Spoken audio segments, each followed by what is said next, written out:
Just a kind of a funny note. Earlier when I was talking about 15 years ago, what would the old you say to you if you showed up and said, hey, you're not going to believe this, but you're going to be looking into this? Just 6 years ago. 6 years ago today, Rob Skiba got a notification on Facebook that we became friends 6 years ago on Facebook. And that's prior to Seed. This was just when I was searching for some other things, whether it be Nephilim, whether it be what's going on with Israel. A lot of this, teachings that Rob was doing, I was on this search. And it was humbling, very humbling. And that's why before we went to the break, I said to the media, don't be afraid to research. Don't be afraid to tell the truth. Years ago when somebody got into journalism, I don't know what it's like here, but in the States when you're going to school for it, they taught you take it really serious. That a journalist has a duty to tell the truth. Not coattail an agenda or a partisanship. And I think that's the biggest problem that we have, is that there's a left wing and a right wing. And the media is either going to lean on one wing or the other. The problem is it's the same bird. It's the same bird. If you're not willing to step off that bird's back. Don't be afraid to tell the truth. Don't be afraid to tell the truth. Don't be afraid to break programming. Now, you may not be able to make your rent after they fire you. But would you rather live a lie and keep telling them, or let the truth set you free? It's that simple. So, on that note, guy that I got to meet, actually I went down to Rob's place. We were working on some seed stuff. Flew down to Texas. Actually looked at relocating to Dallas so that we could work on this more. And Rob and I took a road trip down to Austin, Texas, to a conference down there, where I actually met Robbie Davidson for the first time. We'd been friends via phone, Skype, those types of things. But there's this other guy that shows up. He's just there to go to the conference. And this guy's been on fire since then. It's been a pleasure watching him develop and grow. And I actually think he grew a couple more inches. And for those of you that know, I'm a tall guy. This guy's tall too. Please welcome to the stage Mr. Matt Long. Yeah. Is this thing on? What's that? Tear it up, buddy. Matt Long, everybody. I know what you guys are thinking. What is the t-shirt guy doing up on stage right now? It's funny how I was going to come up here, kind of treat you guys like a doctor would, where maybe we'd have an appointment and have you guys sit down here and wait for me for about 35 minutes. Then I'd show up, spend about 5 or 10 minutes with you, and evaluate y'all's situations. And I don't know that there's many worse places being stuck other than a doctor's office, maybe the DMV. I don't know if y'all are familiar with that here. But I imagine probably the worst would be being stuck on a spinning ball flying through space in an infinite, ever-expanding universe. So, in all seriousness, I kind of feel like a televangelist with this thing on. I'm gonna pass the offering plate here in a little bit, and you guys just throw in there whatever you feel like. So, in all seriousness, I actually owe all of my prowess as a t-shirt folder to Rick Hummer, who was my mentor in that department, teaching me the retail fold at last year's conference in Raleigh. And Robbie will tell you, I actually requested to do it again here because I really like getting to know everyone as they were coming in and see all the people where they're coming from. And also, it was also kind of selfish because I figured, like, if I knew all of you guys by name by the time I got up here, I'd be less nervous. And I have a funny feeling, even though we're all in the same room, we're all talking about the same stuff, I feel like I'm a little bit more nervous than you guys might be. I'm definitely more nervous than when I was watching other people talk. So, but Cami runs a tight ship out there at registration. She got onto me for getting Nolan's VIP stuff, so, man, I apologize. But I was backstage, kind of in that last intimate moment, deciding whether I should go pee one more time. and I made the call not to. So we're gonna find out if that was a good idea or not. So, but along those lines, I want to give you guys some advice. I know it's easier to avoid awkward situations like meeting new people. But I just want to invite you that while you're here, just try to relax, be yourselves, and I promise you'll meet some great folks, have some great conversations, and start to forge relationships that are deeper and more meaningful than the ones that you came here to get away from. So I want to thank Robbie for having me. He's been a huge supporter of mine and a great asset to our community. And I really appreciate everything that he's done. He's a tremendous professional, and that's obvious with all the conferences he puts on and any project he puts his name on. And we're all lucky to have him standing up and celebrating truth. I first met Robbie. You guys got a little bit of a spoiler, thanks to Rick, who didn't know what I was going to talk about here. But I met Robbie at the Back to the Future conference down in Austin, Texas, put on by John Gabrielson back there. And no offense to Robbie, but I actually went there to try and meet Rob Skiba. Mostly so I could stand in front of him and say, "You're the reason I can't sleep at night." And I've heard a couple of people in here have that same connection. So Rob, thanks. But I had a great time down there. I got to meet John, Rick as well. And Robbie and I just became fast friends. And so while I really appreciate all his contributions to the community, I actually more appreciate your friendship, man. And I'm humbled and honored to be in such an awesome group of speakers. So thank you. So to start, my name is Matt Long, and you've met me at a very strange time in my life. I'm from a city called Fort Worth. That's in the country of Texas, in case you guys didn't know that. That's where my social media name comes from, Flat Worth, because I'm from Fort Worth, and Flat Earth plus Fort Worth equals Flat Worth.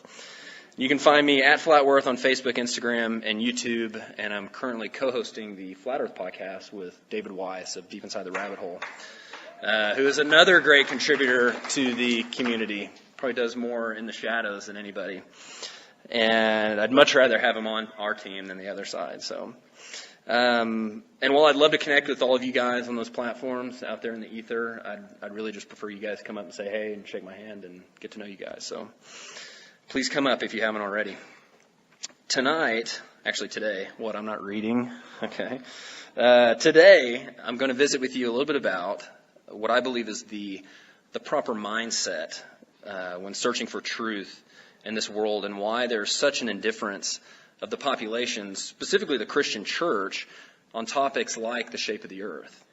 If you've watched any of my stuff, you'll know that I have a biblical worldview, and most of my content is aimed at people that claim to have the same worldview, yet cling unsubstantiated to the heliocentric model, almost as if they created it themselves, as I know Robbie and some other guys in here can attest to. And while I won't apologize for my biblical mindset, I'll at least give you fair warning. And even if you don't share the same view as me, I hope you can at least agree that there is such thing as good and evil in this world, and that battle is something that surpasses the importance of the shape of the earth, and also is in fact the cause of the deception. So if we can agree on at least that, I'm confident that you'll get something from this talk, which is aimed in large part inward towards myself, and anyone else that it happens to speak to. So just encourage you to listen. I will ask that regardless of your worldview, if you'll reserve judgment and at least save any shoe or lettuce throwing to the very end, that'll be good. So should I stop telling jokes? I feel like they're not translating very well across the border. I thought Alberta is a Texas of Canada, right? So anyways. So that's what a good speaker will do. He'll wait and see if you're responding to jokes. If not, he'll actually insert something where you're supposed to ask if he's not being funny. So, all right, I'll take the hint. So, a little bit about my story. Okay, I grew up playing tennis and developed a fairly unhealthy obsession with being a professional athlete. I had a totally disillusioned mindset when it came to the importance of sports in my life. My self-worth was completely tied up in being a tennis player, and I lived in the emotional peaks and valleys of success and failure based solely on what happened on the court that day. Couple that with being a ball earther, trying to calculate and account for the spin of the earth on each and every shot, made for a completely unsuccessful career, 0 Wimbledon titles, no gold medals, and no Hall of Fame inductions. Still love the game, though, especially now that I know we're stationary. It's way easier. So you don't have to aim towards the east anymore. I entered the business world first in the industry of construction, which is still a large part of my daily life. And I now have other businesses, mostly in the energy sector, which now fund my healthy obsession with the Bible and truth. For me, the importance of the topic of flat earth fluctuates as I dig and discover more each day. And while it may not be a salvation issue for a current Christian, as I understand it right now, as the deceptions of our world grow greater and greater, I believe that people's ability to discern truth and believe the words of their Bible may become directly related to the shape of the earth, almost as if it's the key that unlocks the code. That's total admitted speculation on my part, but I believe it's grounded in some sound deduction.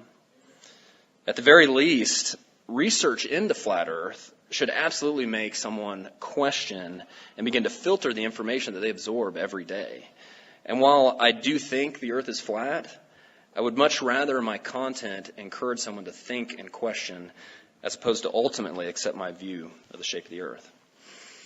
So my personal flat earth story actually begins with a time in my life when I had some atheistic leanings. It's a nice way to say it. I went to an Episcopalian school, and despite being there for 5 years, I only remember taking one Bible class and don't remember a thing that I learned in it. I was actually trying to think this morning if I could even remember the teacher's name, and I couldn't. So I read some books. I thought I was smart. Definitely thought I was too smart for the Bible. I thought that was something, that was like God was something that weak people needed. That was my opinion. In fact, there's a quote. It says, "It's funny how the less the Bible is read, the more it's interpreted." Well, it wasn't until about 10 years ago when I started actually reading the Bible for myself that I was actually able to change my mindset, which was previously only based on the opinions of others. And once I did start reading it, I found out that it was completely different than what I thought. And I also found out that by only reading a small amount, I already knew far more than what most people knew about what it actually said. I realized that the Bible was not just a single source of information, but over 60 sources compiled by over 40 different authors in a compilation to help us navigate this place. I started to appreciate the idea of letting the Bible interpret the Bible by watching a California pastor, or listening to a California pastor by the name of Chuck Smith, who I randomly caught on the radio one day, and I couldn't stop listening to because he sounded like an old hippie surfer. It didn't sound like any pastor I'd ever heard. But all he did was simply read the Bible and teach what the Bible said about the Bible. My first big realization was finding out that the Bible and evolution were mutually exclusive. You could not believe the biblical account of kinds producing after their own kinds and the Darwinian ideals of macroevolution. I also found out that the geological column and the fossil record were way better explained through the flood of Noah than by billions and billions of years of non-catastrophic processes. And when I read 2 Peter 3, where it says, "In the last days, scoffers will come, saying, 'Where is the promise of his coming? For all things continue as they have from the beginning.'" He's speaking about uniformitarianism, which is the doctrine upon which evolution is based. And so here I was reading a book that was written almost 2,000 years ago, talking about exactly what was happening today. My mind was blown, and I was hooked. That sparked a huge interest in the creation story and Genesis in general, which led me to study a lot about the Nephilim, or the giants that are mentioned in Genesis 6 and throughout the Bible, that were the offspring of angels and humans. It started to look like the history of this place was something closer to Lord of the Rings than Planet of the Apes. And it was also interesting, I was intrigued by the fact that people could read the same book and come out with differing opinions on things like the Nephilim, the Trinity, the rapture, predestination, and now the shape of the earth. My Nephilim research led me to watch a lot of Rob Skiba's stuff, who's one of, if not the best Nephilim researcher out there. And as you know, when you watch YouTube, sometimes you can't see the full title of the video you're about to watch. Well, one day I saw a video that said, "Rob Skiba, how I got into ... And it was that seemingly insignificant ... that changed my life. It was an interview he did on Patricia Steer's show, and I thought, oh, cool, I want to see how Skiba got into the Nephilim, because he's how I got into the Nephilim. So I clicked on it, started watching it for about the first 15 minutes, and Rob talked about his Nephilim stuff and a couple other projects that he's worked on over the years. And then he said, and then I got stuck on flat freaking earth of all things. I took that in. I listened a little bit more. He talked about Canary Cry Radio. He mentioned Mark Sargent, Flat Earth Clues. And then he said he did what he should have done at the beginning, which was go see what the Bible said about it. And as soon as I did that, I was done. Because the Bible, if read literally, is unequivocally a flat earth book. All you have to do, I could talk about all the verses, but all you have to do is Google Hebrew cosmology, and you'll see what the ancient Hebrews, and all the authors of the Bible for that matter, believed about the shape of their world. He mentioned a guy named Math Powerland. So the second video I watched was Mr. Flat Earth President himself, who asked me the question, photo or painting? I started looking for podcasts, found David Weiss and Deep Inside the Rabbit Hole, and my world was changed immediately, forever. Not necessarily because of any one proof, but because I believe what the Bible says, and I believe that God has endowed me and all of us, if we choose to accept it, with an ability to recognize truth. And I'll back that up here in a moment with Scripture. Now, remember when we met a little bit ago and I told you I had like this unhealthy obsession with being a pro athlete? Well, about the time when I'm going through this realization, I had decided that since I couldn't make it as a tennis player, I was actually going to try to be a football player. And I know that sounds random, but I actually played football in high school and almost played in college, but I wanted to play Division I sports, and tennis was my best shot at that. But I always regretted when I got finished with tennis not giving football a bigger chance. And so one thing I found out about myself is while I like physical contact a lot more than most tennis players, apparently I like it a lot less than most football players, which made me a really good quarterback, by the way, because they have people like protecting them so they don't get hit. I didn't even like get my uniform dirty, you know. So I played semi-pro for a few years, and I tried out for some Canadian teams. The Eskimos was one of them. They had a tryout down in Fort Worth, actually. So I tried out for them and maybe the Alouettes and whoever Saskatchewan is. I can't remember the name of the... He says they're not important, so... Nice. Oh, man. All right, so anyway, I ended up getting picked up by a professional indoor team out of Abilene, Texas. Not sure if y'all have ever heard of that place, but it's okay if you haven't. Not missing much. And the coolest thing was that I was going to get to actually pursue this with one of my best friends and favorite wide receiver from my previous team, a guy named Kyle Biddlecombe, who does a lot of cool video and photo work and helps out with Flat Earth a lot. And if you happen to see my Vegas video, Kyle put all that together. I've without a doubt thrown more non-backyard touchdowns to Kyle. The backyard record's held by my younger brother. But he's without a doubt the most talented receiver I've ever played with. So the day after I have my Flat Earth awakening, I'm going through a training session, and this ex-NFL guy is putting Kyle and I through all these drills and stuff. And I can remember I was doing dips on the bleachers or something and looking up into like a cloudless blue sky, which we don't have many of anymore. But I was looking at a cloudless blue sky thinking, man, none of this matters. I was in a strange state of indifference to the one thing I'd wanted my entire life, which was to be a pro athlete. But I believe God changed my heart that day and wrote something new on it. And one night while we were making the drive back from Abilene to Fort Worth, about a 2-hour drive, I told Kyle, I was like, man, I've got something to tell you, and it's going to freak you out, is what I told him. I feel like it took me like 20 minutes to say it. Pretty sure he thought I was going to say I was gay. Like I was pretty sure. I was recently divorced. It was 2 dudes in a car late at night. I don't know. I am currently sharing a room with another guy, and a jacuzzi is in it. So the rule was no, you couldn't get in the jacuzzi at the same time, and no staring at the other guy while you were in the jacuzzi. So those were the rules, Jake. So then I told my ex-wife, who I think probably also thought I was coming out of the closet, but probably would have been some nice closure for her, but it wasn't the case. Then I told a few more people, then a few more, then essentially the world on Facebook and YouTube. And while this wasn't something I was necessarily looking for, I do feel like I was uniquely chosen to help spread God's word as it specifically relates to cosmology. Slightly because of my willingness to listen and consider before speaking, But I think mostly for my willingness to just get up, stand up, and look stupid so that other people can learn in the safety of their own homes. Kind of use me as their shield, if it were. But I do think there are worse things to stand up and look stupid for than the veracity of God's word, so no big deal. Thanks, Mom. I got to use that joke. All right, okay. So in relation to that, the other day I was walking around a golf tournament with a buddy, and we talked about crazy stuff. RH negative blood, flat earth, tiny homes. And we ended up where all really interesting conversations end, the Unabomber Manifesto. And he proceeded to describe me as the most interesting man in America. Now, while I venture to humbly say I doubt he's met every man in America, he's extremely well-traveled, so I'll take the compliment. But it most certainly stems from simply my willingness to tell people what I'm about and what I believe in.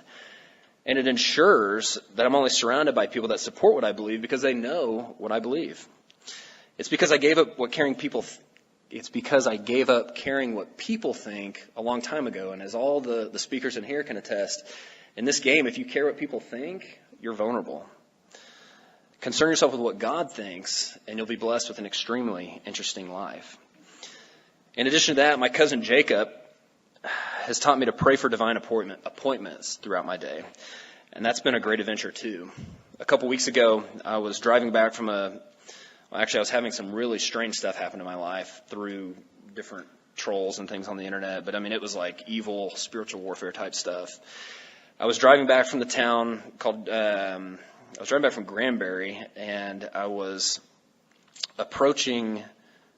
Well, as I was coming into a town called Crescent, I was actually wanting to find a good place to shoot the sunset, which if you go to my Instagram, there's a lot of really cool sunset and sunrise pics and videos. And as I'm coming into this town, which is renowned for having this train that stops traffic for 30 minutes on end, I see about a half mile worth of taillights, and I decide, man, I'm just going to turn around, go the opposite direction, and just let God kind of guide me. So as I'm heading down the road, wondering if I'm going the right way, I come across a street, and I look at the name, and it says Sun Chase Road, which I'm literally driving west, chasing the sun. And I have to come to a stop because there was a coiled up rattlesnake in the path of my car. So I did what everyone does when they see a giant snake, right? I stopped, I started throwing pennies at it, see if it was alive. And I had a couple direct hits, and it didn't move, so I was sure that it was dead. Still didn't go up and touch it, but I was sure it was dead. Later that night, I reached out to a few people regarding the evil stuff that I was talking about was going on. And one of them was my cousin Jacob, who I told you taught me to pray for these type of appointments in my life. And I told him about what was going on. Didn't tell him anything about my road experience. But he said, like the good prayer warrior that he is, he said a really great prayer, denounced the whole thing, and then he said, all right, now let me know if you find any dead snakes in your path. And, that's when the chills hit, obviously, and I told him what had happened. But that kind of stuff happens to me all the time. So I genuinely feel as though I'm on the right path, and I'm spreading the truth according to God's word and his will. And I tell you all that to lead into my topic on mindset and cognitive dissonance as it relates to flat earth, which I deem a large part of the nature of existence, so only slightly important, I guess. So I got a question. Who here decided to wear clothes today? Pretty much everybody? Yeah, I did too. Okay, cool. Yeah, nice. Rick said his wife made him. Clothes say a lot about a person, don't they? A man may wear a suit to look professional or successful. A guy like me might wear a T-shirt to be comfortable or appear approachable, or maybe I'm lazy. But don't ask me about women's clothes, because they wear that stuff for each other, so I have no idea on that stuff. But while clothes can absolutely speak to the type of person that you are, they're not you. When I go to bed tonight, I'm going to take these clothes off, and the real me, everything that's left, is going to go to sleep. And just like, I guess in that same fashion, to use a pun, one day we're going to take these bodies off too. And while and just like clothes Your body can say a lot about the things that you value or give insight into your inner person, but once again, it's not the real you. The real you that can make sounds in your head without moving your mouth, or the you that can see places you've been without going there or even opening your eyes. So in the spirit of acknowledging that this concept is totally foreign to us, why wouldn't we start this investigation into the nature of the world that we can't observe with the nature of the world that we can observe? Because according to my Bible, they were both created by the same person. And just like clothes and your body can tell people a lot about you, the creation can tell us a lot about the Creator. I'm going to paraphrase these next verses, but in John 1, we see that He created all things. In Romans 1, we know that the invisible things of God, including His eternal power, can be seen through the things that were made. And because of that, we are without excuse in acknowledging Him. In 2 Peter 3, Peter says how some are willingly ignorant to the fact that in the beginning, the earth was standing out of water and in water. We get further clarification in Genesis 1 when God creates the firmament to separate those very same waters, the waters above and the waters below. Then in Psalm 19, we see that while the heavens declare His glory, it's this same firmament that shows His handiwork. And this creation speaks to us day by day and shows knowledge by night, and there is no language where its voice is not heard. So if we can see in Romans how knowledge of the creation can teach us about the invisible things of God, this is also backed up in Job 38 when Job questions God. God replies, "Who is this that darkeneth counsel by words without knowledge?" And then God challenges his lack of knowledge by taking him on a verbal tour of creation, starting with the question, "Where were you when I laid the foundations of the earth?" So is it okay to take a hard stance on this notion of flat earth, especially in the church, or enclosed cosmology, or biblically enclosed cosmology, like I prefer? I believe that it is. And I believe most of you here have probably heard all the verses, but in short, almost 70 times the Bible talks about the sun, moon, and stars as moving, and not once describes the earth as moving. In fact, it says it is fixed and immovable. It says that the earth is standing on a foundation, set on pillars, and that there is literal water above our heads directly beneath where God sits. And you say, Matt, well, that's Old Testament stuff, man. Well, okay. Well, then I'll ask you, what did Jesus believe? Did Jesus believe in our current heliocentric model? The answer is no, he didn't. And Jesus was involved in the entire process, right? According to John 1, he was there. And the way I read John 1 is that he was integral in the whole deal. We read Matthew 24, where Jesus says, "Immediately after the tribulation of those days shall the sun be darkened, and the moon shall not give her light, and all the stars will fall to earth." Fall from heaven. We learn a few things from this statement about Jesus. One, he does not believe the sun is a star because even though the stars fall, the sun is only darkened. The moon does not reflect the light of the sun. The moon gives off her own light, he says. 3, he doesn't believe that stars are billions of miles away because there's no large period of waiting for them to get here. And 4, he doesn't believe that stars are millions of times the size of the earth because even though they all fall to earth, stuff actually happens after that. And again, he would know because according to John 1, he was there at creation. Unfortunately, there's an attitude in the church today that if my pastor isn't teaching it, it's not important or it's a distraction. But that just makes me think of Steve Jobs when he was starting Apple Computer, when the marketing folks were telling him that people don't want personal computers. He said, well, how do they know they don't want it if they don't even know it exists? It's my opinion that most pastors, like most people, don't realize that there's a version of the flat earth that exists where everything in our daily lives can go on as normal, where the sun can still rise and set, where you can still leave in the west and come back in the east, and where you won't fall off the edge. The problem is that most people see videos debunking flat earth using proofs that flat earthers don't even believe in to disprove it. And most people in the congregation won't do their research because they're not being talked to by others in the congregation who think there might be a problem with what we're being taught. So the problem isn't with the pastor, he's just one person. It's with the congregation, it's with us. We have the knowledge, we have the ability, therefore we have the responsibility. We don't want to be like those in Romans that face the wrath of God for holding back the truth and unrighteousness. I have a buddy named Robert Forsch. A lot of you guys know him, but he's known as Eternal Perspective on Facebook and YouTube. And if you saw the Vice News clip from the Raleigh conference, he was the guy where they asked who was responsible for the deception. And he said, well, Satan, and then they cut him off to make him look like a religious kook. Well, I've talked to Robert a number of times. Well, first of all, the telltale sign that you're not finished talking is when you stick your thumb out like you're about to list like 5 things. So I did a video with him, allowing him to finish his answer, and his answer is super powerful because he actually implicates himself in the deception because he homeschooled his kids. He said he got evolution right. He knew we didn't come from monkeys, but he taught the heliocentric model.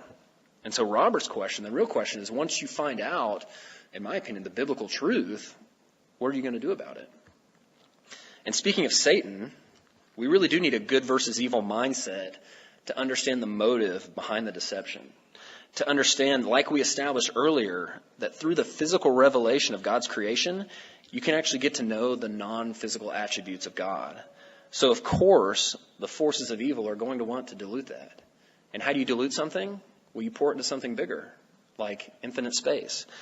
And you convince people that they're merely statistical probabilities of an ever-expanding, potentially infinite universe. And how do you do that? Well, you control their minds. In George Orwell's 1984, one of the elites says to the main character, as he's addressing how they've created dual cosmology because it serves their purpose of control, he says, we control matter because we control the mind. Reality is inside the skull. And if you don't have a good versus evil mindset, did we lose me? Hold on. Can y'all hear me? Okay. If you don't have a good versus evil mindset, you're not going to understand that. If you don't have a good versus evil mindset, you're not going to see the connection to the fact that the word nasha in Hebrew can mean to lift up, like a rocket to space, or it can mean to beguile, like the serpent beguiled Eve in the garden. If you don't have a good versus evil mindset, you're not going to see the snake tongue in the NASA logo. And you're not going to get that the Hebrew word for tongue, lashon, can actually mean fork of flame. If you don't have a good versus evil mindset, you're not going to think it's weird that NASA was literally started by Nazis, Freemasons, and magicians. You're not going to understand Napoleon when he said that man will believe anything as long as it's not in the Bible. If you don't have a good versus evil mindset, you're certainly not going to get Max Planck when he said that a scientific truth does not triumph by convincing its opponents and making them see the light, but that his opponents eventually die and a new generation grows up that's familiar with it. You're not going to think it's weird that when you go on trial in the United States, they make you swear on a book that tells you not to swear oaths. It says, let your yes be yes and your no be no in Matthew 5. If you don't have a good versus evil mindset, you're just going to think that seeing a snake in your path or randomly watching a Rob Skiba video is just a coincidence. So what's causing this state of passive indifference? Well, when it comes to the shape of the planet, we learn in 2 Thessalonians 2:11, God says that he will send a strong delusion in the last days. And it's interesting that the word planet in the King James is only used one time in 2 Kings 23, but it's actually mistranslated because the Hebrew word means constellation or sign of the zodiac. In fact, the word for earth only means land, soil, or ground, not capital E, planet Earth. The word planet simply means wandering star. And it's interesting how the word used in Thessalonians for delusion is the Greek word plane, which is the root word for planet. So the word planet as we understand it today, as a place where I can get in a rocket and go land on, is not used one time in the Bible. But its root word is, and it means delusion. So if God sent the delusion, why did he send it? Well, remember earlier when I said, I believe we have a God-given ability to recognize truth. Well, if we choose to accept it. In verse 10, it says that because people did not receive the love of truth, just like Rick was talking about before I came up here, because people did not receive the love of truth, for that reason, God will send a strong delusion that they may believe a lie. And it gets a lot stronger. It says that they might be damned who did not believe the truth. Now, is the shape of the earth that delusion? Maybe. If it is, we certainly see some heavy implications for not believing it. But regardless, we see a great importance attributed to this notion of truth. And if you do have a good versus evil mindset, you'll see that there currently is and has always been a great war against truth. In fact, postmodernists say that there is no absolute truth. But those same people's heads explode when you ask them if they believe that statement to be true. So if truth is so important, what's its function? Well, what did Jesus say about truth? He said that truth will set you free. Free from what, you ask? Well, free from slavery. You say, well, Matt, I'm not a slave. Okay, well, you're not wearing chains, you're not being beaten, but do you have any debt? Any debt at all? Car payment, mortgage, school loan, credit cards? The Bible says in Proverbs 22 that the rich rule over the poor and the borrower is a slave to the lender. And would you agree that debt on houses, cars, schools, credit cards, etc.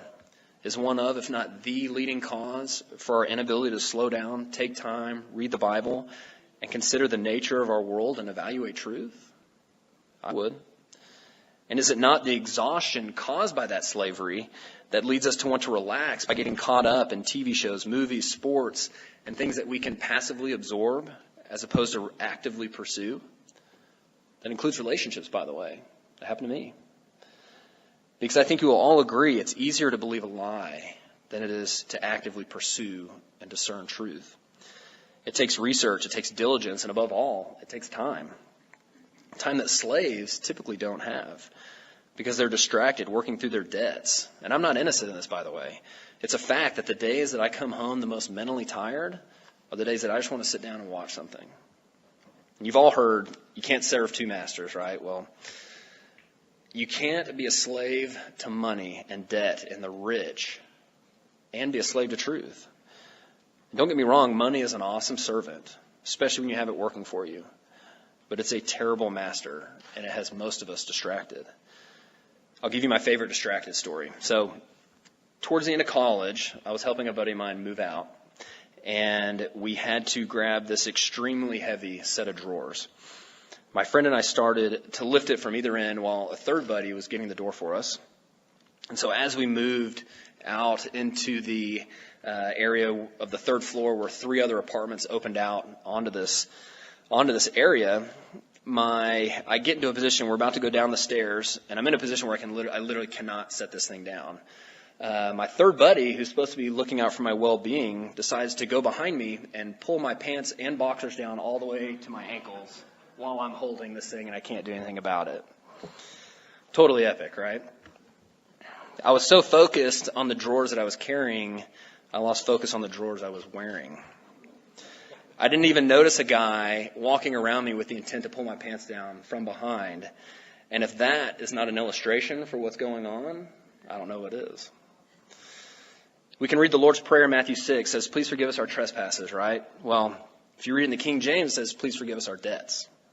Why would we need forgiveness for our debts? Well, because they're getting in the way of our pursuit of truth. Now I agree that debt and credit are something that this society is based on. And if the Bible describes debt as slavery, of course this world is going to make debt, lines of credit, something easy to get and seemingly normal. And yes, the far majority of people have debt, and it ranges from a lot to a little. But let's not forget the words of Mark Twain, who said, as soon as you find yourself on the side of the majority, it's time to pause and reflect. Now, this is extreme, I know, but I only say it to hopefully get you thinking in a different way. Understanding that money, in the sense of dollars, doesn't exist in the same way that inches don't exist. You have to have something to measure. In that same way, like you can't go grab a few inches, you can't go grab a few dollars. Okay? The actual paper dollar is only worth its ability to burn or wipe something. It's just another element of control. Another way to keep us enslaved. A way for us to work for something that they can arbitrarily change the value of overnight. So it truly doesn't represent anything. My daughter's grandmother came over here from Romania to get out of communism. She said that because the government was coming in and taking hold of all the farmlands and assets, it created a huge underground cash-based market, so people were taking cash, hoarding it in their mattresses to try and hold on to some of their assets that they had. Well, the government caught wind of this and overnight changed the currency and said they would only honor what people had in the bank. So you had people that literally went from millionaires to poor overnight. The U.S. is currently doing the same thing. It's just a gradual process at a slow rate. We're like frogs in boiling water. So if the value of paper money can be changed or scrapped entirely overnight, it truly doesn't represent anything. Material value, material wealth, doesn't come in the form of paper. It comes in the form of resources and energy. And how many people here, including myself, have zero ways to produce their own resources and energy in the form of food, shelter, heat, etc.? How many people are working to change that? How many people think they should be? If you have $100,000 in the bank, take it out in hundreds, pretty soon all you're going to have is a really pretty fire or really dirty napkins that don't work very well. And that's only material, worldly wealth. But real eternal wealth comes in the form of relationships. First and foremost, a relationship with your Creator. And secondly, a relationship with all these people that are on the ride with you. A close relationship with your Creator and the others around you can teach you how to be rich as opposed to how to get rich. I heard a pastor say this the other day, and I liked it, so I'm going to use it. That I personally am in the top 2% of the world when it comes to material wealth because I make over $25,000 a year, which is probably the majority of the people in this room. So if you were to take 100 people, line them up, random people across the world, line them up in terms of material wealth, there would only be 2 people in front of me. Now, if you were to take those same 100 people and line them up in terms of real eternal wealth, where would we fall? That's the real question. Remember, we're going to take these meat suits off one day. And my goal is to walk so closely with my Creator that you can't get in front of me. You might could tie me, but you're not going to beat me. And how can I do that? Well, again, the book that I deem as truth says that I can get to know the invisible attributes of God through the study and appreciation of His creation, which literally speaks to us in every language.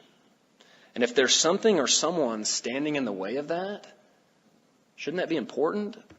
Shouldn't that be worth at least discussing? God doesn't want something from you. He wants something for you. And that doesn't mean getting more. It might mean needing less. Because someone who isn't lacking, someone who doesn't need anything from anyone is invincible. They're powerful. They're not a slave. They're not controllable, and thus they're not corruptible. One of my favorite lines from the movie Fight Club is, it's only after we've lost everything that we're free to do anything. This next example is with people, but you can apply it to megachurches, Christian research organizations, scientists.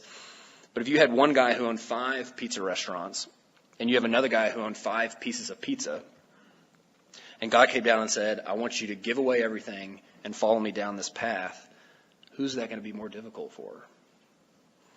And He may not ask you to give up money, by the way. He may ask you to give up your reputation and stand up and look stupid for the veracity of His word. Or maybe spend a little time reaching out and encouraging others that are. So what's the solution? Well, when I was playing tennis and having arm trouble, I had to change the way that I played. I literally had to change the way that I swung the racket because it was important enough for me to keep going, to keep improving. So I invite you to consider that if this is important enough, we need to change the way that we view things like debt, slavery, control, and most of all, the importance of truth in our lives. We've established that debt leads to slavery and truth can set you free. But that's what Jesus said. And the truth has actually set me free because it's been that pursuit of truth that has led me to downsize my lifestyle, pursue forms of income that aren't tied to the amount of hours I work, and avoid debt at all costs. And because I don't owe anybody anything, and because I've built margin into my life, I'm not triggered by the events on the world stage. I don't swallow things just because a pastor or a politician or someone of authority says it. I make up my own mind about things. I decide who I associate with. I decide how to raise my daughter. And the system is slowly losing its hold on me. So I invite you guys to pause and reflect for about 5 minutes this weekend and work backwards from the lifestyle that you want to live or what you want your life to stand for. And if the things that you're pursuing personally and professionally or the people that are in your ear right now aren't leading in that direction, get rid of them. Don't be a slave forever. Not all prisoners live behind bars. It's a slow process unraveling from the system. but a worthwhile one. I invite you to jump in, start swimming, and don't save anything for the way back. If the lives that we're living aren't forcing us into deep reliant prayer regularly, we may not be picking a big enough fight with the devil. Or as Romans describes, we may not be picking a big enough fight with those that are holding back the truth and unrighteousness. Bottom line, it's just super powerful to be willingly open with people about what you believe. Yeah, I'm a flat earther. Or yeah, I believe in biblical cosmology. And while some people have a household where spouses may believe two different things, and it may be taboo to teach your child about flat earth, I'll tell you this, my daughter knows what I believe, and I'm not indoctrinating her. I'm not taking advantage of her youth. She simply has a dad who's bold enough and willing to stand up and declare exactly what he thinks is true. And that's only going to have a positive influence on her, by the way, as she grows up. I don't want her to grow up to be like most people. Most people are walking around asleep. Most people are walking around like they're coming back, like they're going to get a second chance. I don't believe we get a second chance. The other day I heard this great story of an older woman in Cuba that was there spreading the truth, as I believe it. And she hopped on a dump truck and immediately knew she was in a precarious situation because there were a bunch of construction workers on there, which dump trucks, by the way, down there, that's like their public transportation. So there were a bunch of construction workers on there. She didn't just randomly jump on a dump truck. So she got on there to go over where she was going, and she immediately knew she was in danger because it was all guys. And she was groped from behind and turned around to confront the guy. And when she turned around, she was groped again and again. And she then stood up and proclaimed her love and protection from Jesus and was able to make it out unharmed. And the director of this mission told her story to an American CEO that was so inspired that he wanted to travel down there, buy her a car, so that she didn't have to deal with that anymore. He sat down with her and asked, if I could get you anything that would exponentially help your ministry and keep you safe, what would it be? And she thought for a second and said, I could really use a flashlight. And the other night I was in a dark room. I grabbed my phone to turn on my flashlight, but I accidentally hit the calculator, which did me absolutely no good in that moment. And it hit me like a ton of bricks that when navigating through a dark realm like this place, light and truth will help you way more than math and science will. Thanks. People say that the Bible is not a science book. Well, you're damn right it's not. Because science books were written by man in an attempt to describe the things of God. But the Bible, you have to decide who wrote that. And the only way you're going to know is if you read it and test it. It plainly tells you the what and the why. And believe me, there is immense value in learning the how, but it's far less important than the why. I believe that the shape of the earth is super important, but not nearly as important as recognizing that truth is good and that there is and always will be a war against it. But you have to have a good versus evil mindset in order to recognize that. If you don't, you're just going to get lost in the dark.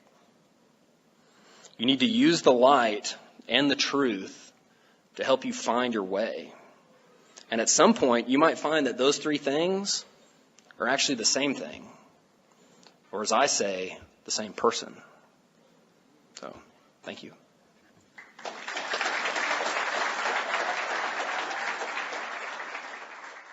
Thanks so much for watching. I hope you enjoyed this video presentation. If you did, please subscribe to my YouTube channel, like the video, and share it on your favorite social media sites. There's a lot more to come, so stay tuned and we'll see you back next time.